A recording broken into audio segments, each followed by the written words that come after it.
आज हम लोग फिर से फिजिक्स के एक न्यू टॉपिक के बारे में पढ़ेंगे। आज का हम लोग का टॉपिक क्या है? रेजिस्टिविटी। इसका सेकेंड नाम क्या है? Specific resistivity. और इसको हम लोग हिंदी में प्रतिरोधकता या विशिष्ट प्रतिरोध के नाम से जानते हैं। ठीक है आपका। और क्या पढ़ेंगे हम लोग? कंडक्टेंस यानी चालकता क्या होता है, इसको भी हम लोग आज समझेंगे। इन दोनों टॉपिक को पढ़ने के पहले हम लोग रेजिस्टेंस यानी जो प्रतिरोध के बारे में पढ़े थे, जो रेजिस्टेंस पढ़े थे हम लोग ना आपका, सबसे पहले ये जानते हैं कि आखिरकार ये प्रतिरोध जो होता है सो किन किन बातों पर डिपेंड करता है आपका। ठीक है आपका।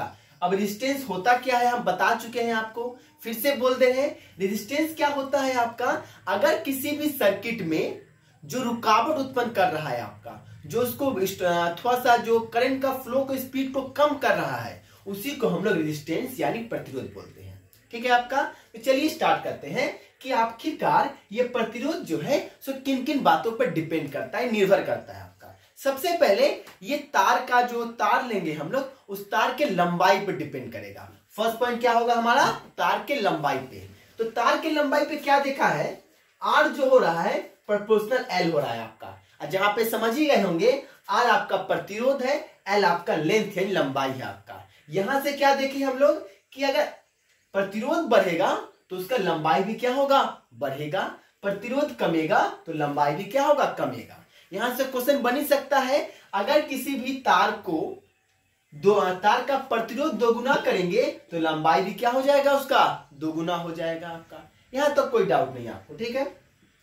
सेकेंड पॉइंट देखते हैं तार के मोटाई पे, यानी उसका क्षेत्रफल की बात करते हैं इसमें हम लोग आपका। इसमें हम लोग क्या देखते हैं कि जो प्रतिरोध जो है से उसके क्षेत्रफल का समानुपात नहीं होगा, बल्कि क्या होगा? अब विलोमानुपात होगा आपका, यानी इनवर्सली प्रोपोर्शनल होगा आपका। तो इसमें क्या देखेंगे हम लोग आपका कि अगर हम प्रतिरोध को बढ़ाते हैं तो उसका क्षेत्रफल यानी मोटाई क्या होगा? आपका कम जाएगा आपका। अगर हम लोग प्रतिरोध को कम करते हैं तो उसका मोटाई या क्षेत्रफल क्या होगा? बढ़ जाएगा आपका। तो यहां से भी क्वेश्चन बन सकता है आपका कि प्रतिरोध को दोगुना करेंगे तो आपका उसका एरिया यानी मोटाई क्या हो जाएगा? हाफ हो जाएगा, 1/2 हो जाएगा आपका। ठीक है आपका।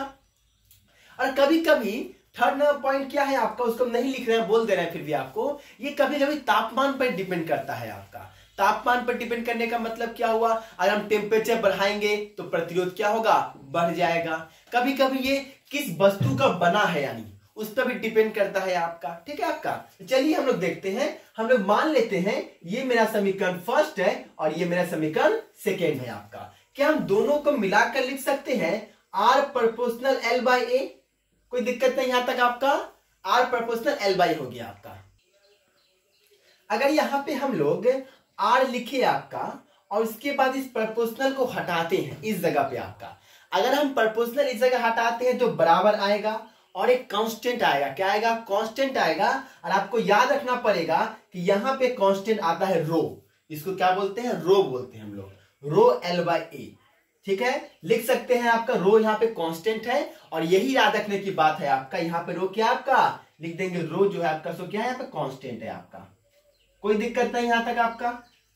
ठीक है आपका। अब देखिए ये रो जो होता है इसी को हम लोग याद रखेंगे, इसी रो को जो हम लोग रो ऐसे लिखेंगे, हम लोग हिंदी में ऐसे लिखेंगे, इंग्लिश में ऐसे लिखेंगे आपका। ठीक है। और इसी रो को हम लोग क्या बोलते हैं? तो इसी रो को हम लोग बोलते हैं आपका, क्या बोलते हैं? रेजिस्टिविटी या स्पेसिफिक रेजिस्टिविटी के नाम से जानते हैं आपका। ठीक है आपका। आगे देखते हैं हम लोग इसके बाद अगर हम इसको थोड़ा सा समीकरण थोड़ा ठीक करने की कोशिश करें हम लोग, तो हम लोग यहाँ पे क्रॉस गुना कर सकते हैं हम लोग। तो क्या लिख सकते हैं? आर ए इस बराबर क्या हो गया? रो एल हो जाएगा। अगर यहां से ऐसा लिखे R A by L equal to rho हो गया आपका। ठीक है। और इसी रो को हम लोग क्या बोलते हैं? रेजिस्टिविटी बोलते हैं। इसको क्या बोलते हैं हम लोग? रेजिस्टिविटी, यानी इसको हिंदी में बोला जाए तो हम लोग इसको प्रतिरोधकता के नाम से जानते हैं आपका। ठीक है। अब यहां से इसका परिभाषा ही बोल सकते हैं हम लोग आपका कि रेजिस्टिविटी का परिभाषा क्या होता है आपका।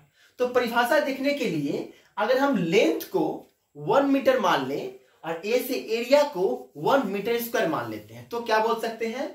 अगर किसी भी पदार्थ का लंबाई जो है अगर मतलब उसका भुजा की लंबाई मान लेते हैं 1 मीटर होगा भुजा की लंबाई आपका, और उसका प्रतिरोध जो भी होगा आपका, तो प्रतिरोध होने के बाद अगर ये जो आपका विद्युत धारा लंबवत प्रभावित करे आपका, तो क्या होगा, वहां पे 1 मीटर स्क्वायर का क्षेत्रफल बनेगा आपका। फिर से बोल दे आपको एक बार हम आपको, अगर किसी भी तार को पकड़ ले या किसी प्रतिरोध को कंडक्टर को पकड़ ले आपका, उसका वन भुजा अगर उसका ये लंबाई हो अगर आपका, और उससे प्रतिरोध जो प्रभावित होगा, ये धारा जो होगा आपका लंबवत प्रभावित हो, तो वहां पे 1 मीटर स्क्वायर क्या होगा, 1 मीटर स्क्वायर का उसका क्षेत्रफल बनेगा आपका। ठीक है आपका। अब उसके बाद बात करते हैं इस रो का ऐसा यूनिट, क्या बात करते हैं इसका ऐसा यूनिट, तो याद रखना पड़ेगा क्या होता है, ओम मीटर। ठीक है, अब याद रखना पड़ेगा रेजिस्टिविटी बोले या स्पेसिफिक रेजिस्टिविटी बोले, हिंदी में इसको प्रतिरोधकता बोले या विस्तृत प्रतिरोध बोले आपका, इसका ऐसा यूनिट क्या होता है आपका, ओम मीटर। क्या होता है आपका, ओम मीटर होता है आपका, इसको याद रखना पड़ेगा आपको। ठीक है आपका। अब हम लोग आते हैं कि कंडक्टेंस यानी चालकता क्या होता है, इसके बारे में जानते हैं।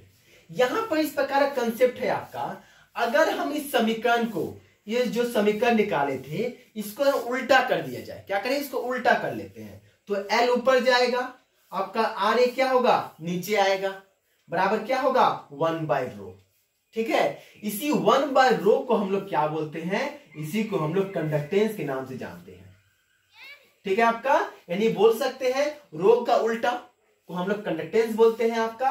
और यहां जानने वाली बात क्या है कि इसका ऐसा यूनिट क्या होता है, इसका तो होता है ओम मीटर, तो इसका होता है एमएचओ मीटर। क्या होता है इसका, एमएचओ मीटर होता है आपका। समझे बात, तो क्या हुआ आपका, या एमएचओ पर मीटर होता है आपका। ठीक है, तो इसका ओम मीटर हो गया और इसका हो गया एमएचओ मीटर। इस प्रकार से हम लोग रेजिस्टिविटी और कंडक्टेंस दोनों के बारे में समझ गए आपका। तो आज के वीडियो में हम लोग यहीं पे स्टॉप करते हैं।